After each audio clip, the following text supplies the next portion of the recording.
हाय friends, good morning. Shri Swami Samarth. कसे आहात तुम्ही? आय होप तुम्ही सगळे मजेत आणि मस्त असणार. तर स्वागत आहे तुमचं माझ्या यूट्यूब चॅनलमध्ये आणि आजच्या नवीन व्हिडिओमध्ये. तर आजचा व्हिडिओ असा आहे मैत्रिणींना, तर आज आहे गुरुवार. तर माझं गुरुवारचं रुटीन मी तुमच्यासोबत शेअर करते. तर आधी पहिले उठून आंघोळ वगैरे केली आणि मग नंतर उठल्याबरोबर मी तुळशीची पूजा करत असते मैत्रिणी. तर तुळशीची पूजा केल्यानंतर मग उंबरठ्याचं पूजन केलं. तर उंबरठ्याचं पूजन मी दररोज जमत नाही माझं, पण गुरुवारी पौर्णिमेला अमावस्येला मी आवश्यक करते. तर तुम्ही पण करायचं मैत्रिणींनो. तर उंबरठ्याचं लेपन करून झाल्यानंतर मग लगेच स्वामींची सेवा करायला घेतली. तर स्वामींची सेवा पण मी रोज करते, पण गुरुवारी माझी विशेष सेवा असते. तर गुरुवारी मी स्वामीचरित्राचे 21 अध्याय म्हणजे स्वामीचरित्राचं एक पारायण करते.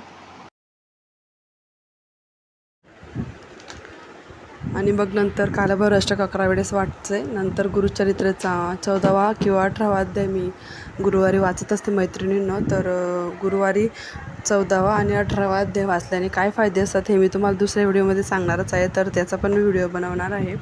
तरी ते सेवा करून झाल्यानंतर म्हटलं चला बाकीचे पण कामं आहेत. दररोज घरामध्ये स्वामी तारक मंत्र लावायचं मैत्रिणींनो. घरामध्ये खूप चांगलं असतं.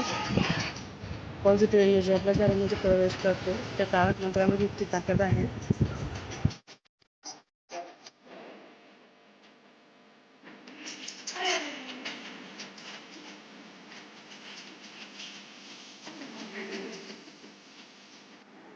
तर सेवा पण करून झाली, तुळशीची पूजा झाली, उंबरठ्याची झाली. तर म्हटलं चला आता घरातलं आवरून घेऊ. तर इथे पहिले घर झाडून घरं पुसून घेते. मग नंतर स्वयंपाक पण करायचा होता.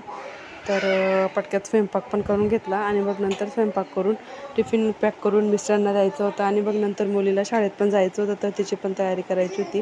तर सकाळी खूप धावपळ असते. तर मुलीची शाळा पण असते, मिस्टरांचा टिफिन पण असतो आणि परत घरातली कामं असतात. परत माझा छोटा मुलगा आहे 1 वर्षाचा. तर त्याला पण बघावं लागतं, तो माझ्याशिवाय राहत नाही. तर खूप धावपळ असते. तर असा होता मैत्रिणींनो आजचा व्लॉग. तर तुम्हाला कसा वाटला नक्की कमेंट करून सांगा आणि व्हिडिओला आवडला असेल तर नक्की लाईक अँड शेअर केला. चला तर मग भेटूया पुन्हा नवीन व्हिडिओमध्ये. Bye friends. श्री स्वामी समर्थ.